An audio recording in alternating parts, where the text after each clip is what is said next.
Welcome back to the Immigration Answers Show. My name is Jim Hacking. I'm an immigration lawyer. We practice law throughout the United States out of our offices in St. Louis, San Diego, and Washington, D.C.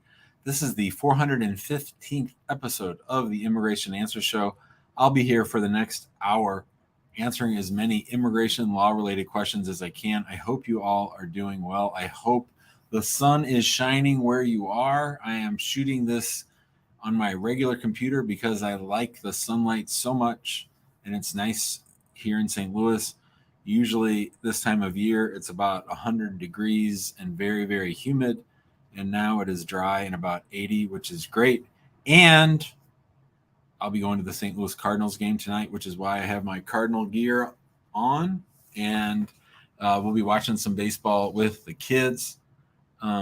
What's going on, people? Let me know what's going on. Let me know what's up with immigration, what you're going through. I'm going to try to answer all of your questions. I'm going to get the show started right now. I got my friend Huli here. She's watching the comments. She's sharing the links. Let us know where you're watching from. Let us know what you got going on immigration-wise, and we will be happy to hear from you. Thank you. Let's say hi to Patricia. Hello, Patricia Ann. Hi. Can you hear me? I can hear you. How you doing? Great. I'm doing good. But I have a mess. Okay. Okay. My son, who was adopted Filipino, but he was an American citizen, he married a Filipina, and there's a bunch of children, but 4 of whom we wanted to immigrate. June of 22, they were all ready to go get their physicals and their interviews. Mm-hmm. And my son had a tragic accident. My son passed away. I'm sorry. Oh, no, I'm very sad for you. I'm sorry, Patricia. I started about a week and a half after I could think a little bit. I started notifying USCIS, NVC, and the Manila Embassy multiple times. Letters, messages, telephone calls. Nobody ever acknowledged that my son had passed away, that he now had wings. So then I went to the senator, and that went back and forth. And then about a month ago, I got a copy of an email that was sent to the senator. And evidently, they had converted, and this is funny because I had sent a full packet with all the verifications again, including the death certificate, signed by her, requesting that it be automatically converted to a 360. Yeah. Okay. And I had proof that it was delivered. Never, like I said, never acknowledged. But in the email that they sent, it said that they had converted it to a IW case back in October and had notified us for about interviews. We never got the notification. I did not know that. Okay, well, that made me feel good. You know, I'm like, okay, we got it made. We'll get it done. I'll be able to fulfill his final wishes.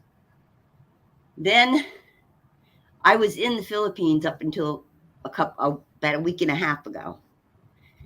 And when I got home, I signed into his account, his USCIS account, because I had an email. We had 3 NORs for 3 of the kids. Not the other child, not the oldest child, and not my daughter-in-law. What was the basis? Why were they sending an OIR? Because he had passed away. That was their thing. So I know this is crazy, but I started calling lawyers, of course, you know, and I paid for the $100 consults and got free consults.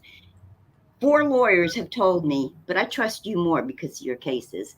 But 4 of them have told me that because it was converted back in October, that overrides the NORs and not to worry about it. In fact, 2 of them said just ignore it. But the other 2 said to acknowledge the NOR and send them. I had to send him a copy of that email, and I sent him a copy of the summary from the 260 or whatever it was, showing it was an IW case now. So you mean they're saying that because the case was no longer with USCIS, the NOIRs you don't need to worry about, or is that basically because it had already been converted to an IW prior to? Okay. So right now, supposedly it's an IW case with 4 what do you call it? Derivatives. Derivatives. Thank you. You sure? Hey, I'm 73. I forget my words. You're doing great. I thought you were calling to tell me you had some 20-year-old boyfriend. So we're playing with house money. Hey, I've done that before. I live in Mexico. It's very easy to do that. So what can I answer for you, Patricia Ann? Are they right? Are we safe? I can't tell you that without looking everything over, but it sounds to me like, where do you, forget the NOIRs for a minute, where do you understand all the cases actually are right now? At the embassy? At the embassy. What's the holdup? No holdup there. They're ready. I can make their interviews. The only holdup is money right now. So I'm holding off till I'm going to start them with their physicals and stuff the end of January so that they can come in June when school gets out. I would not cut it that close. I would not keep it that open. You never know what's going to happen. If the portal is open, I would say try to figure out a way to keep things moving. I wouldn't want it to sit for 5 months. Okay. And I even called USCIS, and the first tier lady went and talked to somebody in second tier, and they said they believed that was correct. I'd stop calling them. Don't deal with USCIS. I wouldn't call them at all. Now, the one thing I want to make sure when it relates to those 4 NOIRs is, do you have any indication from the National Visa Center or the embassy that they sent any of the cases back to USCIS? You have no indication of that, right? Yes. Hold on. I think you can still see me when I do this. Let me just quick pull this up and read it to you. Are you able to change the drift color on? No, that's not the one. Or 2. Okay, it's not in there. I was looking for the copy of the email, and I believe they said that on the 3 of them, they had received their cases back or something. But yet, Manila, on the where you go to make your appointments, they're all listed as derivatives on the case. Well, for a variety of reasons, I'd be trying to push those medicals through and get them the visas as fast as possible. I'm not that worried about school so much. I'm not the school lawyer. I'm the immigration lawyer, and there's just so many moving parts that I think you don't want to let the grass grow on any of this stuff. Okay, let me read. Okay, here's the email. It says, can you still see me when I'm doing this? Yeah, I can see you. Okay. It says, the NVC transferred this case to the U.S. Embassy in Manila, Philippines on May 21st for expeditious processing. The 4 related cases for Ma Ruby Chavez's children were also transferred to the U.S. Embassy in Manila. Per Department of State records, the U.S. Embassy was made aware of the passing of the spouse and converted the case to an IW1 case on October 19th, 2022. The derivative children were also added to Ma Ruby Chavez's case. Case notes indicate the U.S. Embassy sent instructions for scheduling a visa interview, blah, blah, blah. And then at the top, oh, okay, no. The other one would be the NOR.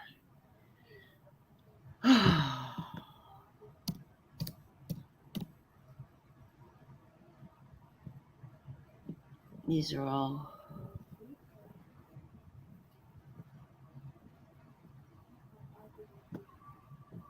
I can only find the letter. I can't find. Okay.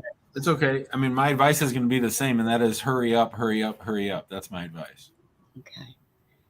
But it should override it. I'm scared that I'm going to put this money out. It's almost $1,400 to get them through the interview, not the interviews, the medical. But you believe the I'm- case is still at the embassy, right? No one has said we're sending your case back to the. You've never been told the case is being sent back to. I think that one of the letters, I don't know if it said notified or sent it back in the Noor letter. Well, that's the most important piece, because what those lawyers are banking on is that the cases remain at the embassy and not at USCIS. That, in other words, that the NOIRs are sort of. Okay, I have it. I have one. Okay. I have one of them. Let me see what it says. Okay, this notice is in reference to the I-130 for alien relative filed by Joseph Paul Holt on behalf of Queen Ivory Chavez. The petition was approved on March 25th, 22. The Department of State has returned the U.S. Citizenship and Immigration Services.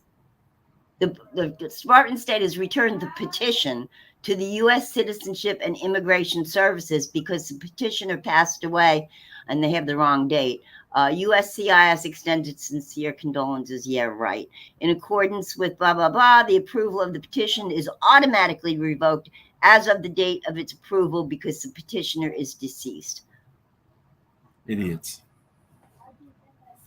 Pure 100% idiots.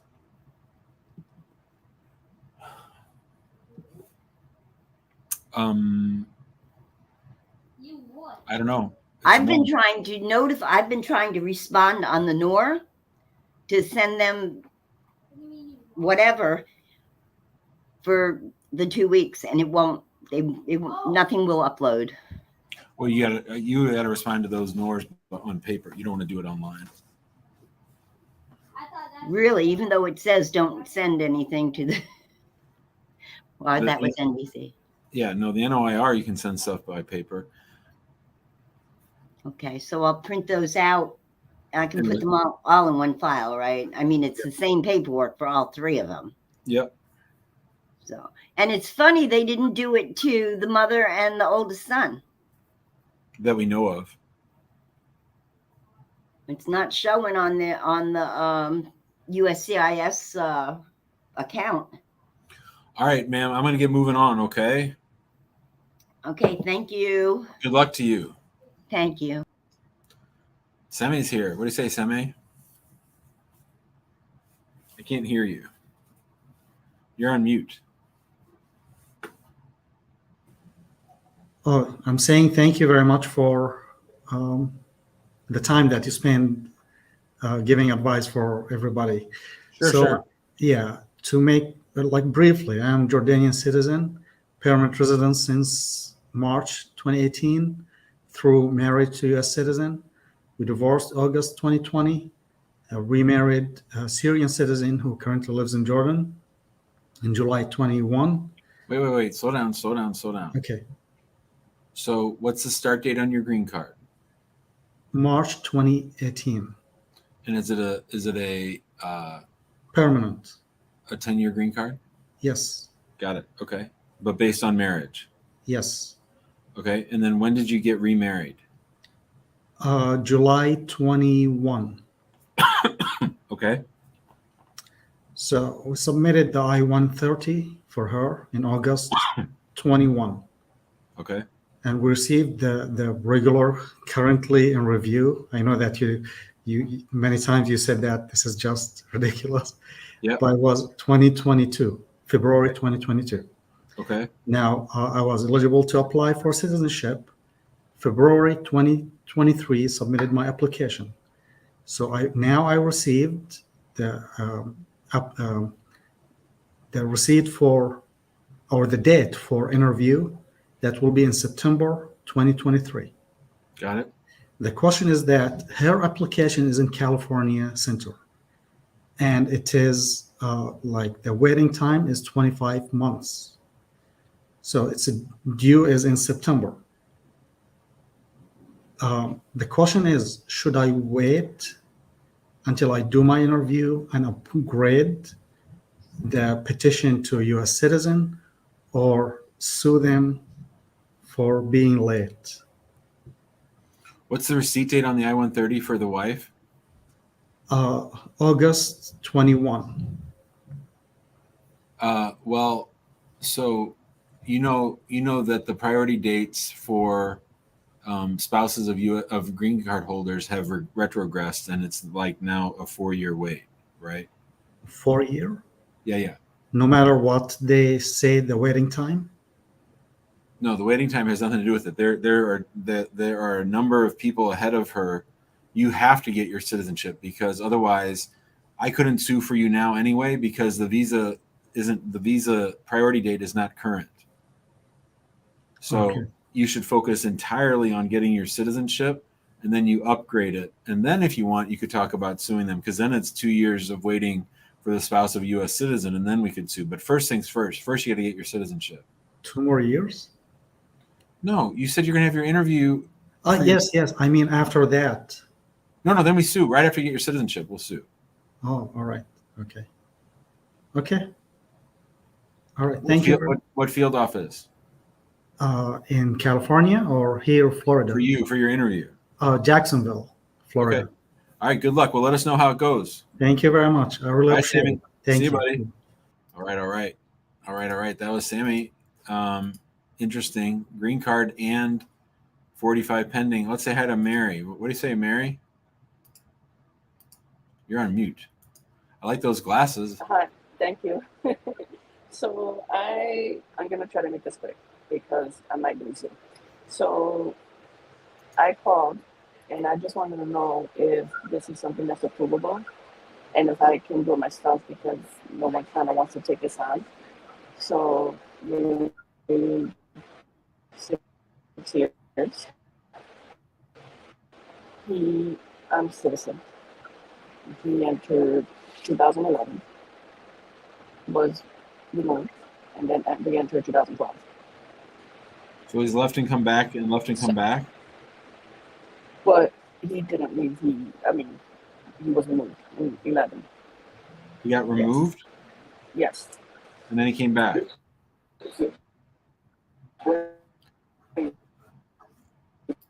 Oh, we lost her.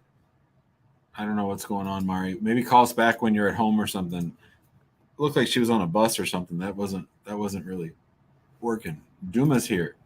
How's it going? Great. How are you doing? I'm doing all right. Chatting on behalf of somebody. Go for it. So looking to get some information, a I-551 holder with a stamp in his passport, left the country, came back, and he had a 751 submitted, was pending when he left the country, and was denied 2 days before he came back. So when he came through the port of entry, they detained him as a incoming alien, and he's currently going through proceedings, removal proceedings because of that. Did they detain him or they let him go? No, he's detained. He's currently detained.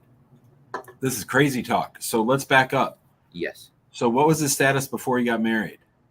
Status before he got married was, I believe, a tourist. Okay, and then he marries this person. He gets a 2-year green card. Then he files a 751.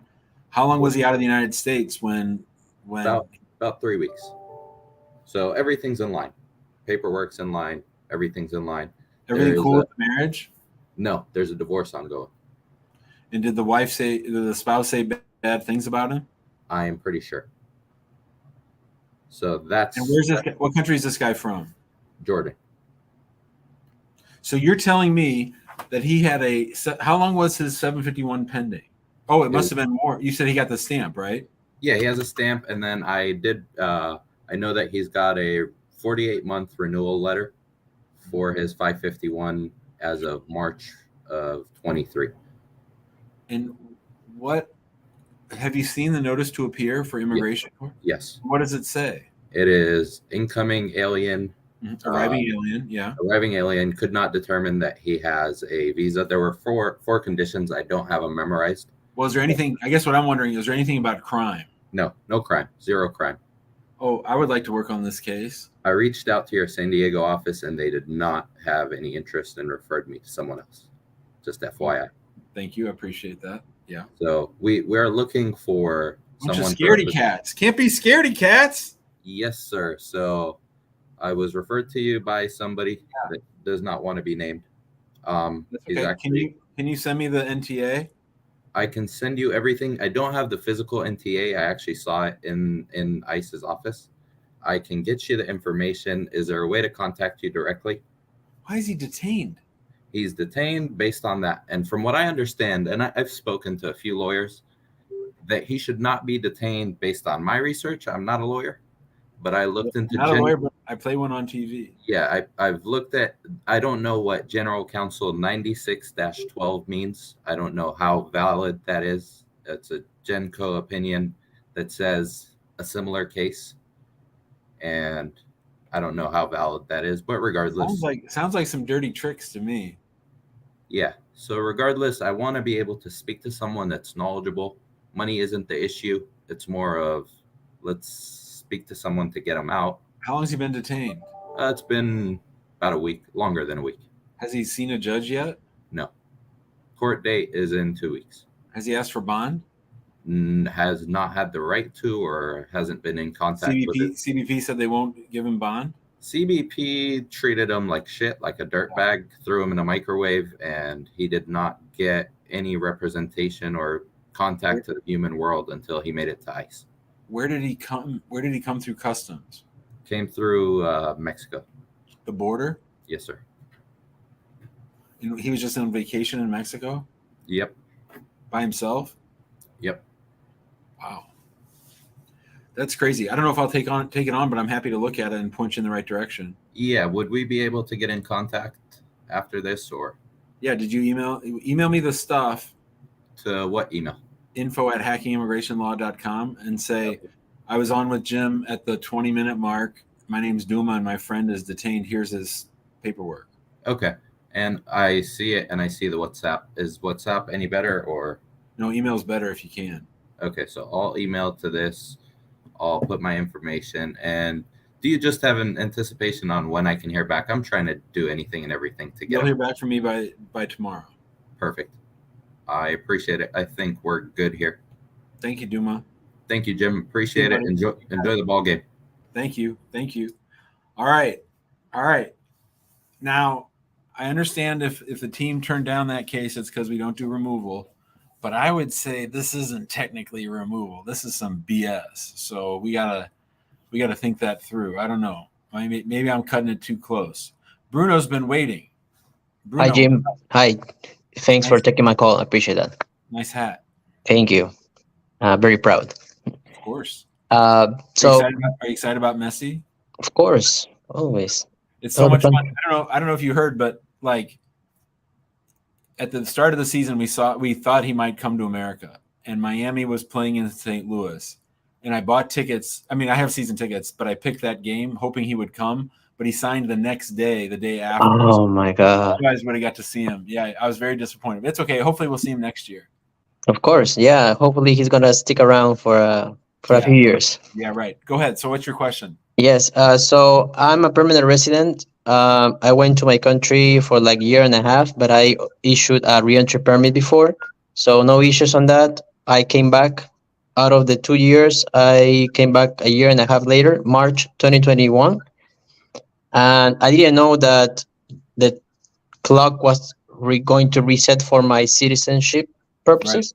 Right. So my question is, how long should I wait? Do I have to wait again 5 years? Or is 4 years? Something like that I read, but I didn't have any answer. It's 4 years and 1 day from the date you came back from the trip that was longer than 6 months. I see. Okay, 4 years. When did you come back from your long trip? March 2021.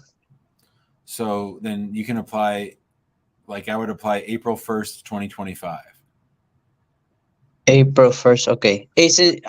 I read something about applying 3 months before or something like that, or? I wouldn't. On this kind of a case, I wouldn't. I would just do it April 1st. April 1st, 2025. Yeah. Thank you so much, Jim. I appreciate that. That's all. Bye, Bruno. See you, buddy. Thank you. Bye-bye. That's a dirty little trick, everybody, if you don't know. So you always got to keep in mind when you get your reentry permit, that keeps you from losing your green card.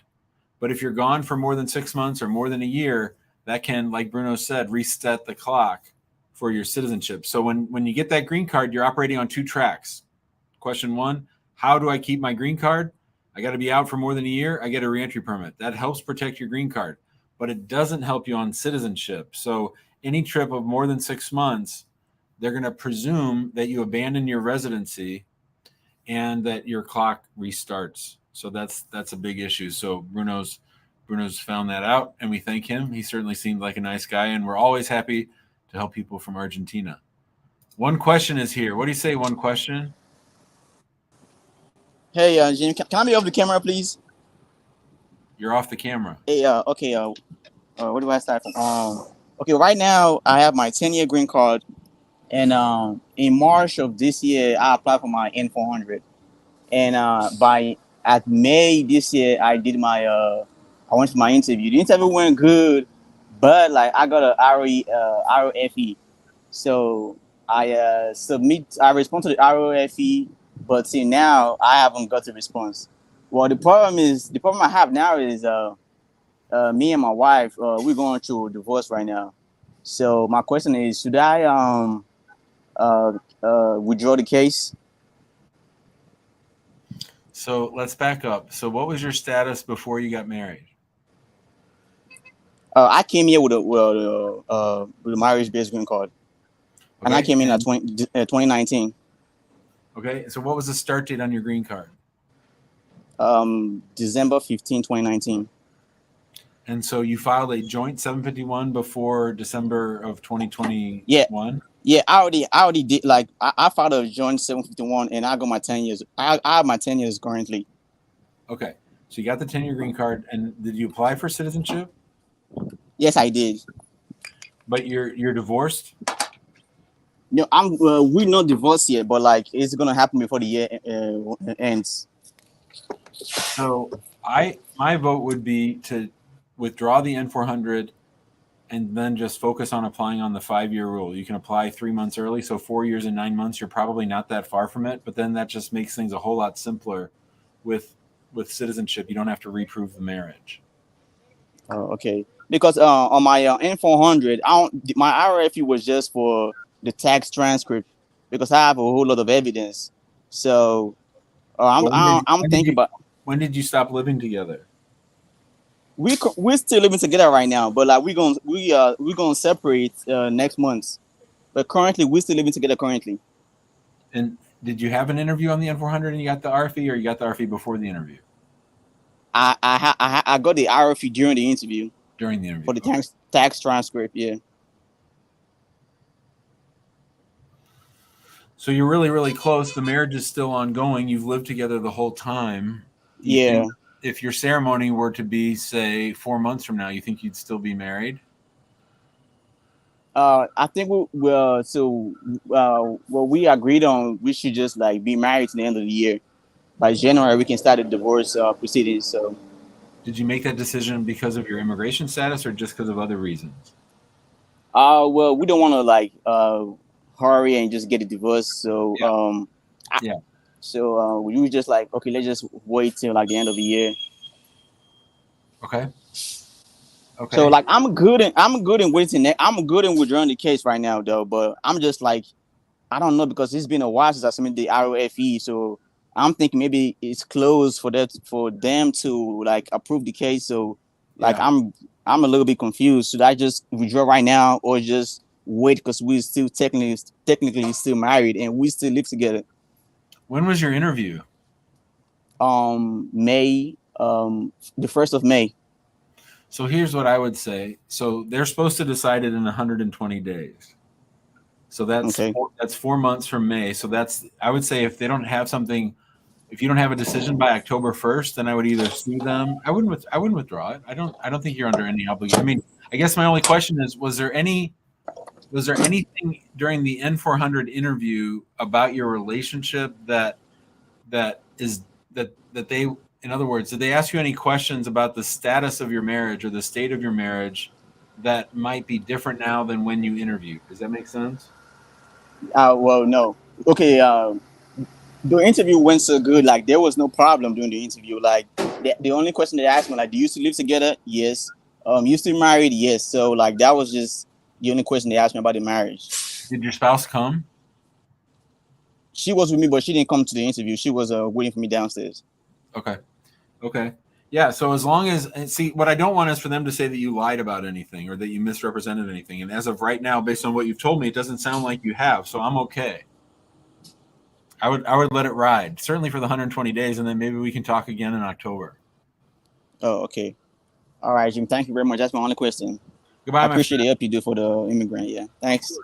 Later. All right. Cesar is here. What do you say, Cesar? Hey, Jim. How are you? I'm doing great.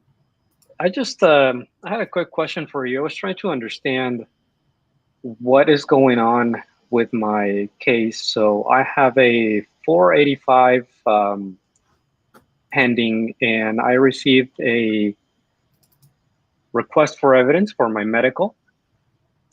So I sent that in immediately. I already had it completed. And so it's been, as of tomorrow, it will be 2 weeks exactly since they acknowledged that they received the medical. Mhm. So again, I sent them the medical along with a copy of the letter that they sent me requesting it. Mm-hmm. So I suppose now I was a little bit confused about what is going on with my case. Do you have any idea of what their intentions are? What should I expect moving forward? So that's my question right now.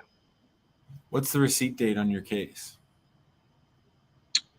When it was originally filed, it was in February 1st or something. It was at the beginning of the month. So the case is like 6 months old? So 7 months. Yeah. Yeah. So that's still really fast. I don't think you have anything to worry about. Okay, and I suppose I wanted to know a little bit more. Is that a typical thing where they would just ask me to send them the medical, and then what do they typically do after that? What should I expect in that? I mean, the way that I explain it to people, Cesar, is you have to understand that for the first 15 years of my time as an immigration lawyer, every green card case had an interview, right? So for at least the last 15 years, if not longer, every marriage-based green card, not every employment, but many employment-based green cards, there almost was always an interview, okay? So in order to try to speed things up, the Biden team is allowing green cards to be approved without an interview. The effort and the intention was to make things go faster.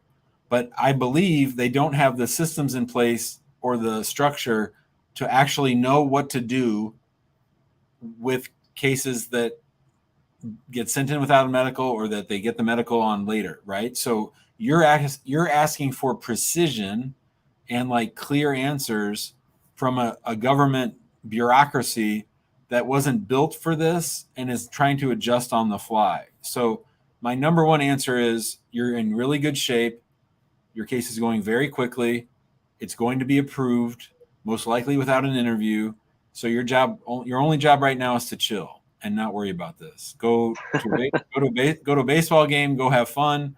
Don't bang your head on the wall, because if you're checking every day on that portal or looking in your mailbox, is it here yet? Is it here yet? You're just going to drive yourself crazy. Okay, so basically just chill and just keep waiting for them. Yep. Chill and Okay. Netflix. Well, thanks so much, Jim, for that. I really appreciate it. And again, like the other guy said, enjoy the game. Awesome. Thank you, Cesar. See you, buddy. Thank you. Andres is here. What do you say, Andres? Hey, Jim, how are you? I'm fantastic. All right, that's the word. Hey, Jim, I have a question. So I was detained in deportation for 2 months. I had removal proceedings. I've been married to a U.S. citizen for 2 and more years, almost 3 years. My husband is a U.S. citizen. I was, we never filed. We just got married, and life happens, and we never filed. So I was detained by ICE. That was What was your status? How did you enter the United States, and what was your status? B1 visa. So you entered. When did you enter? I entered, I was in and out, I always stayed before the 6 months, so I never like overstayed my visa. Just the last one, I overstayed it for 8 days or something like that, and they got me within those 8 days. Really? So yeah, so that was kind of tough. So just to be clear, what was the date of your entry and what was the date of your marriage? That's what I'm trying to figure out. The date of my marriage was December 27, 2020, and the day that I was, you said detained? Married December 27, 2020. And the last time I entered the country, before I was detained, it was on June 2021. So you got married on one trip, came back on another trip, and it was on that second trip that you or like fifth trip that you overstayed. Yeah. Got it. So long story short, they got me into detention. I spent 2 months in jail, in Wyatt Detention Center, and I was released on bond because I was under an adjustment of status while I was in jail. We started the process. My I-30 was approved, and my I-45 is pending right now. Why didn't they bond you out? I don't know. Did you see a judge?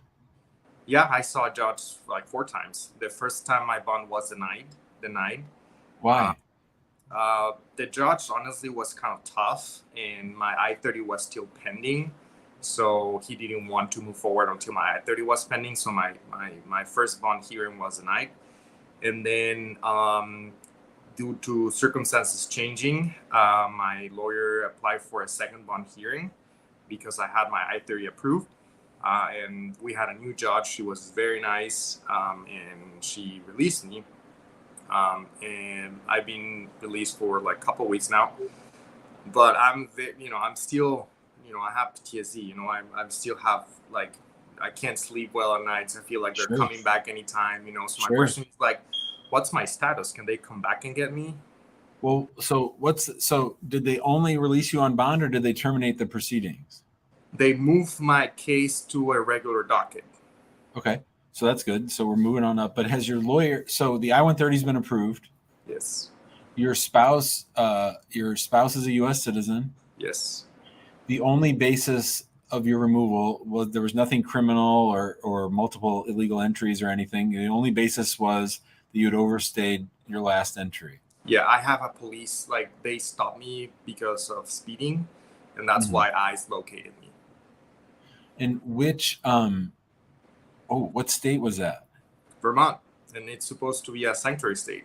So you're driving around Vermont, you get a speeding ticket, you're 8 days over your visa, and somebody drops a dime on you to ICE. Yes. Motherfuckers, that's what I'll say about Vermont cops. Wow. Yeah. Wow. Yeah, it's supposed to be a sanctuary state, so that's why it was kind of like, very... Wow.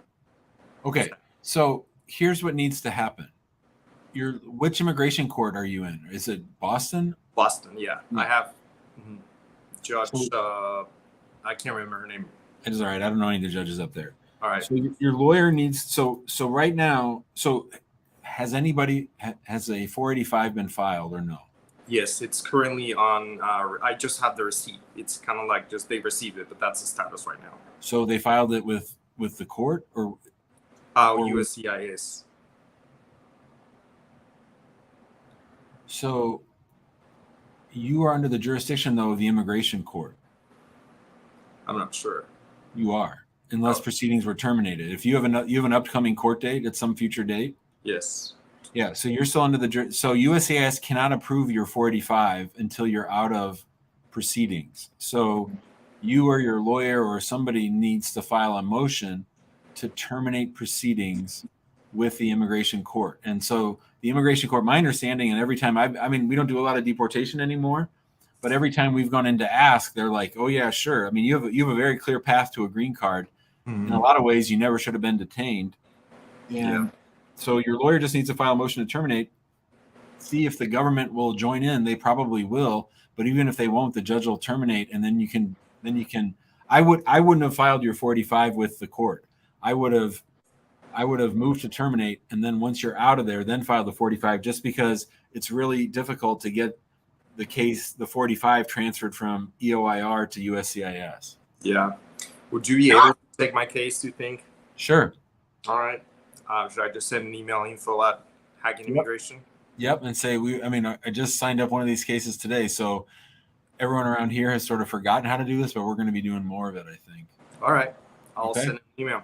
Thanks, Just Andres. one more question. So they can still pick me up anytime? Or No, don't worry about it. You're okay. Don't right. sweat that. Just All try right. to get a good night's sleep. I'd be freaked out too, but I think Yeah. you're fine. All right. All Thanks, right. Jim. Good You luck got in it, the game. buddy. Yep. See ya. Everyone's rooting for the Cardinals tonight. That's all I have to say. I've gotten lots of love on the Cardinals tonight. This is what happens when I don't wear my Jets hat. When I wear my Cardinal hat, everybody likes the Cardinals. Nobody likes the Jets, unfortunately. What's up, Robert? Hey, Jim. I'm a Padre fan here, so I like the Padres. they're not very good this year. I just don't like Manny Machado, but other than that, it's all good. That's my son's favorite player, though. If I were a little boy in San Diego, Manny Machado would be my favorite player too. So I got a couple of interesting questions that I need some clarity on. Okay. On a renewal of a EAD card, I know right now they're taking forever. They're not actually making new cards. They're just giving you the You're letter. breaking up a little bit. Robert, you're breaking up a little bit. Can you hear me now better? Yeah. But I know now they're taking forever and they're not actually making the renewal card. They're just sending you the letters. How long does it take after the initial receipt to get that letter? Pretty quickly. Because I'm seeing, so on my wife's renewal, it's been about a month. We haven't gotten anything. And then I have a couple of employees that I employ that one of them, his is expiring September 7th, and he hasn't even started the process. So I let him know, I don't know that I'm going to be able to get him to stay on the payroll without that paperwork. I don't think we can use the actual receipt notice as in lieu of. I actually haven't seen these yet. I think the receipt notice is the extension itself, or the regulations allow them to continue working upon the issuance of the receipt notice. That's my understanding. But also, my understanding is, like, I think in late October they're doing away with that automatic extension. The ability to work automatically is going to go away. Oh, it will. So wow, that'd be interesting. So they would have to. So what would that look like as far as if I were to continue hiring somebody with an expired? Well, if it's expired, I can't even put it into the I-9 tracker that we use. But right now, it does say on the verification process. Say for example, I have a guy named, I don't know, Manny Machado. His expires September 7th. There's a little checkbox that says document in lieu of. I can click that now. So you're saying maybe in October moving forward, that option won't be there? Mm-hmm. So he'd have to have the actual physical card. That's my understanding. Wow. Okay. Is there anything we can do or I can do to get that done faster, or is it just like a waiting game? Just waiting. Okay. And then on my wife's case, which I know you guys are handling, our receipt date is January 25th. We haven't seen anything. It still says actively reviewed. Is that still in the same timeline? And yeah, because we're not in that super fast time frame. Right. No, if you're not in the super fast time frame, which I think is about 10 to 15% of the cases, then you're still at the 8, 9, 10 month mark kind of thing. Okay. I guess my only concern is not from that question, but from the first question. It's going to be hard to really for my wife to continue working, at least legally, or any employer that does e-verify, because we don't have the card and the old one's expired.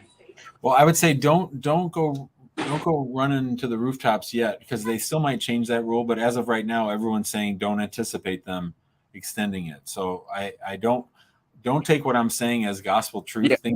Things still might change. But so have you seen one of those renewal notices? Or, I mean, have you seen the updated paperwork that says this is your new 24-month extension, and then we can upload that? Have you seen those? I haven't, but if you email me and remind me, I'll ask around here. I'm sure some people have seen them. I'm sure we've gotten them in the office. I just, I don't look at the mail. Yeah, I would just be curious to see what that looks like. So what I can go into my I-9 portal and kind of play with it and say, hey, where can I put this upload at? Because I don't want to have a couple of my team members. I don't want to lose my team members because of something as dumb as this. Yeah, send it over, and and maybe I'll even redact one and walk people through it on the show. All right, I appreciate that. That's the only questions. Thanks. See you, man. Later. Well, we have some very famous people watching the show today. Our friend Daniel is here. What do you say, Daniel? Daniel was hoping for a walk and talk from Robert. We usually get those from people at work, not at home, but he was walking around a little bit. And then, of course, look who's here. Fatuma's here. What do you say, Fatuma? I miss you. I hope you're well. I haven't seen you in a while. Hopefully you come on later this week.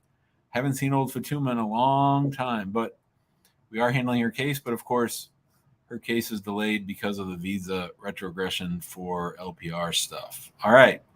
Let's say hi to Natalia. Hello, Natalia. Hi, nice to meet you. Nice to meet you. How you doing? I'm very good, thank you. This is like my first time. I'm a little nervous. I think this is an interesting one. Okay. Where do I start? My husband filed a waiver, a 601 waiver in August 2021. 1 year into waiting, we received an email from the U.S. consulate here in Colombia where they sent us a new consular decision. In that letter, they had added 2 more inadmissibilities, one being for removal, and the second one for a crime involving moral turpitude, right? So at the beginning, we thought that was a mistake because I've been with my husband for 20 years and I know he has never been arrested. So I replied to that email asking for clarification. They didn't answer.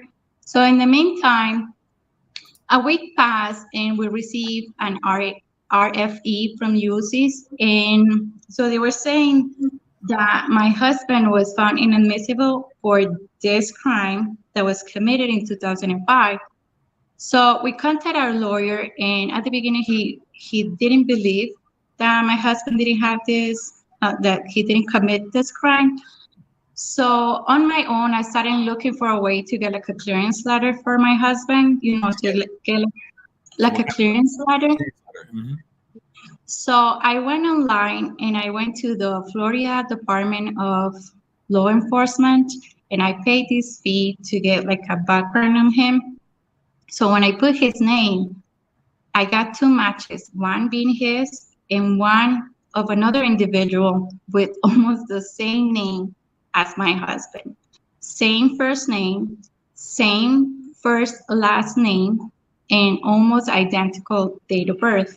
So I got my report for my husband and it was clear. But when I got this other name, I went back and I searched for criminal records on this individual.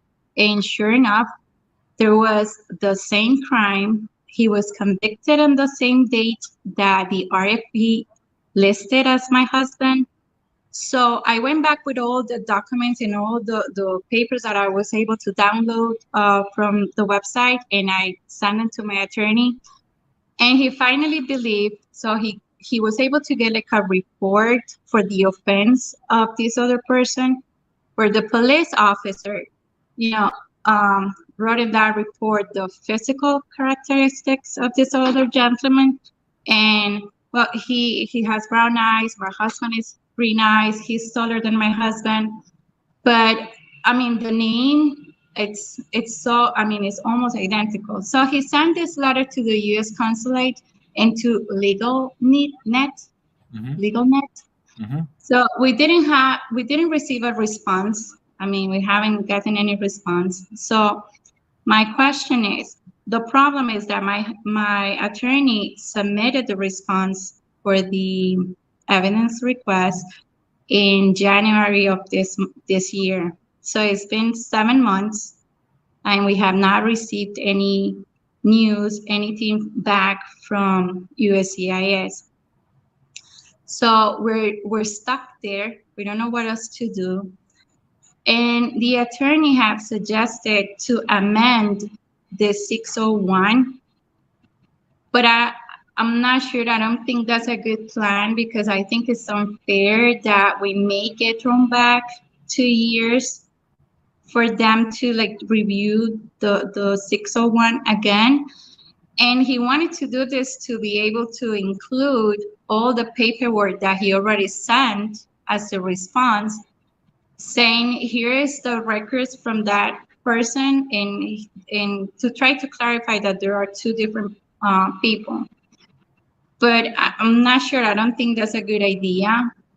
But other than that, I don't know what else to do. So when you said that, when you said the embassy had issued an updated letter raising two issues, one was the crime that was obviously committed by this other person. And by the way, Natalia, you should be super proud of yourself. I'm very proud of you. You did an awesome job for your husband. You're like a little detective fighting for your husband. So I'm very proud of you for that. So I know, because I thought I felt like I had to prove not only to use it, but to the attorney that didn't believe, even though we did a FOIA before we started the whole process, but I guess he forgot. And the attorney told me the only way to prove that this is not the same person is to have like his biometrics taken. But he said, I'm pretty sure that you're not going to be able to find anyone to do that in Colombia. But guess what? I went online and I found this person that used to be part of the government here in my city.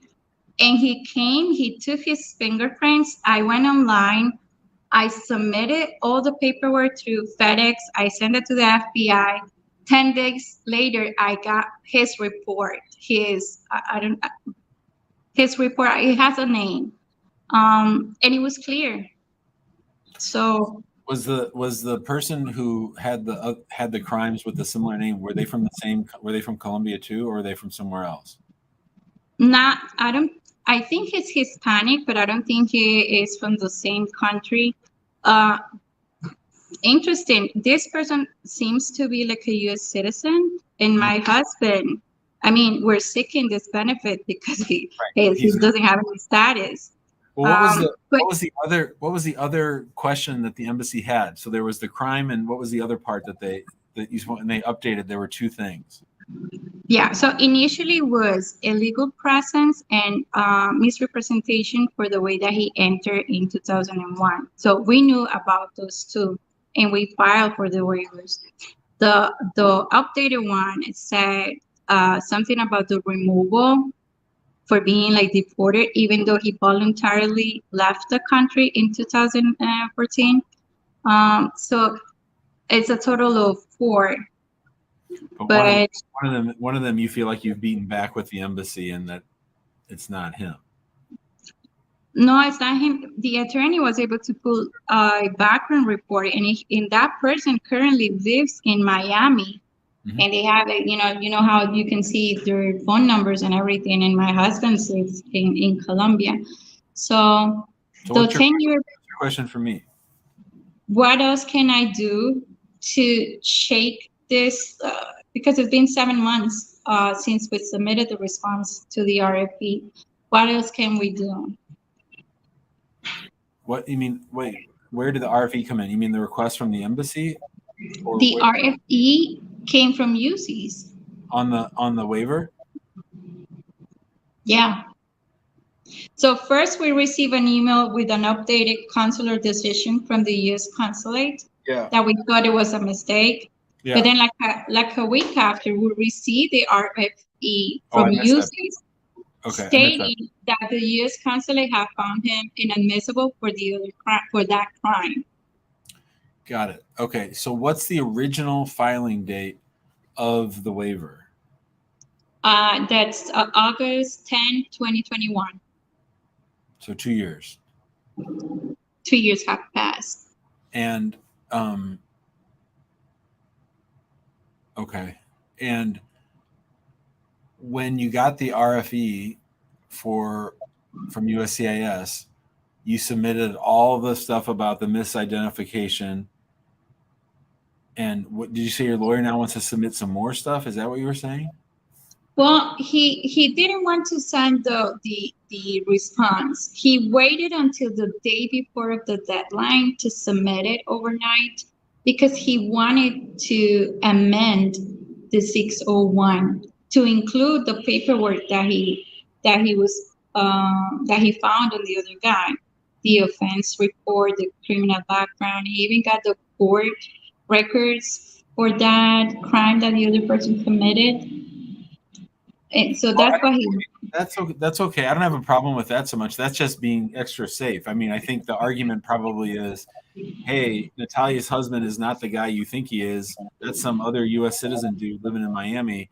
But even if you do think it's him, we're okay. I mean, I think he's just sort of trying to be extra protective, like to fold it into the waiver and also try to prove that it's not that important. I probably wouldn't have done it, but I'm not against it. Wouldn't that take another 2 years for them to? Doesn't that take us back to No. to date one of submitting the 601? No, I don't think so. No, I mean you've been waiting 2 years for an agency to make a decision, so the question is whether that's reasonable or not. So I we're getting some pushback, we're getting some motions to dismiss on 601 waivers. There's also a class action going on with 601 waivers. So we've really been telling people, look, we can file a lawsuit for you, but I don't know for sure it's going to work. Okay. And the 10 bar is expiring next year in 2024, but can you please confirm the misrepresentation doesn't have an expiration date, right? Right. You still got to get the waiver. So the illegal presence will go away, and even the removal will go away. Yeah. But that you still have to deal with. Yep. So there's nothing much that can be done. I think for now, I would give them at least till the end of the year before thinking about suing them. Okay. Yeah, but I don't know if that will make any difference. Just a couple of days I sent an email to the EOR ICE because the U.S. consulate said that ICE was the agency that told the U.S. consulate that he had a crime, that he was convicted for a crime. So I say I have nothing to lose. Let me just send an email and maybe see if someone is interested enough to see the differences between these two people and maybe fix his record straight. But I guess. Yeah, I think you're just waiting. Okay. Thanks, Natalia. Good work. You're doing awesome. You should be a paralegal. Actually, I am for another type of attorney. You should come to immigration because you're pretty badass. I'm serious. I'm serious. Thank you so much. Bye, Natalia. All right. Oh, Yusuf's here. Wait a minute. Yusuf is here. Hi. How are you?